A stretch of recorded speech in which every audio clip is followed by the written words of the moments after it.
Alors, aujourd'hui, on va parler de Wedding Nightmare partie 2, qui est en anglais Ready or Not, to Here I Come. C'est un film de Matt Bettinelli-Olpin et Tyler Gillett, avec Samara Weaving, Catherine Newton et Sarah Michelle Gellar.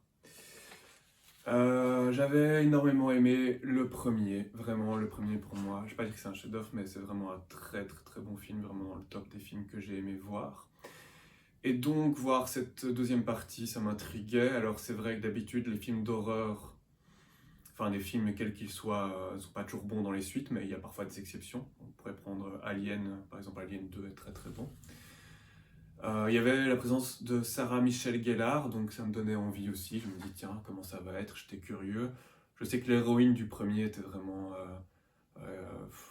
une actrice qui avait vraiment super performé dans le premier, donc ça pouvait être intéressant de la revoir dans un deuxième.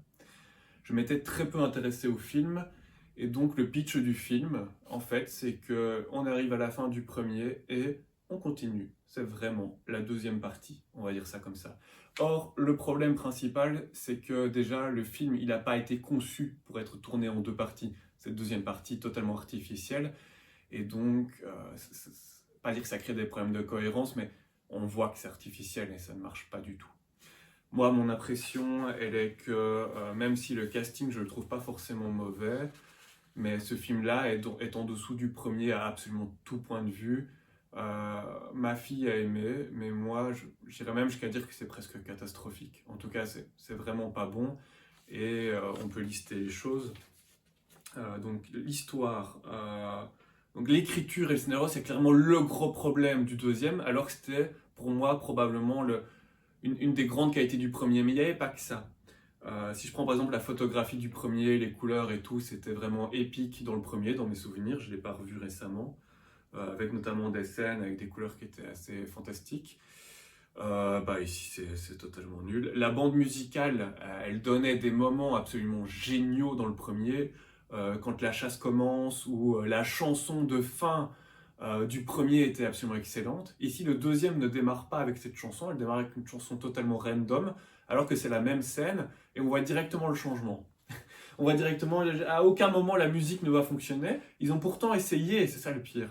Il y a une scène à un moment donné dans la salle de banquet où ils appuient sur un bouton pour faire démarrer une musique, on voit que c'est un peu artificiel, mais ça ne marche pas. Non, vraiment, ça ne marche pas du tout. Euh, le premier était drôle, ici il y a quelques moments un peu comiques, mais dans le fond, enfin, de toute façon, le côté comique n'était pas la première qualité du premier, mais je trouve ici que c'est souvent raté, parce que c'est beaucoup trop caricatural. La tension a été super bien gérée dans le premier, notamment par le fait qu'on était dans un huis clos. Alors ici, on n'est plus du tout dans un huis clos, et donc ça enlève pas mal de la tension. Dans le premier, il y avait aussi le fait qu'ils sont tous unis contre elle, même un peu son mari d'une certaine manière, même s'il jouait un peu entre les deux. Alors que ici, au contraire, ils amènent un espace gigantesque pour la chasse, et ils amènent cet aspect où ils sont tous un peu les uns contre les autres, mais ils peuvent pas se faire de mal. Donc euh, ça enlève même peut-être une partie de ce qui aurait été un intérêt, sachant qu'ils sont en compétition, mais ils ne peuvent pas se tuer. Donc on aurait pu avoir une sorte de Hunger Games, mais même pas en fait. Pop, pop, pop. Le premier restait, je veux dire, réaliste, intéressant. Il y avait des tas de messages qui étaient bien joués sur la famille, sur la richesse, sur ce genre de choses. Il était en deux parties, une première, et puis où on apprend les gens, il y a une tension, on apprend des trucs, des tas de choses qui sont placées par rapport à la deuxième partie du film. Pour le premier, je veux dire, hein, quand on parle de la deuxième partie du premier. Et ici, le deuxième, ça commence et c'est tout de suite, quoi. Hop, madame, on pense que vous êtes coupable, etc. On va vous mettre en détention, et puis ça commence. Et en fait, ça commence avec un tas de choses qu'on ne comprend rien, parce que absolument rien n'est expliqué. Et au fond, quand on explique, ça rend pas les choses plus intéressantes, quoi. En gros, dans le premier, on avait une famille qui était devenue riche avec un pacte avec le diable, génial, c'est certes du déjà vu, mais c'était bien fait. Ici, finalement, on a le diable qui dirige le monde à travers plusieurs familles, dont une famille qui a le pouvoir, genre, de faire des cessez-le-feu sur une seconde s'ils en ont envie. Et tous se battent pour ça. Ok, très bien, mais ça devient complètement grotesque, en fait. Qu'est-ce que je veux dire d'autre? On n'a pas vraiment d'attachement sur les personnages parce que tout est rushé, il y a une sœur qui débarque d'on ne sait où.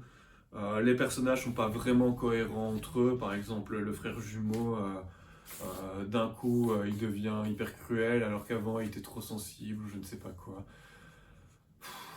On s'y intéresse pas vraiment. Donc moi j'ai envie de dire, si vous avez aimé le premier, n'allez surtout pas voir le deuxième.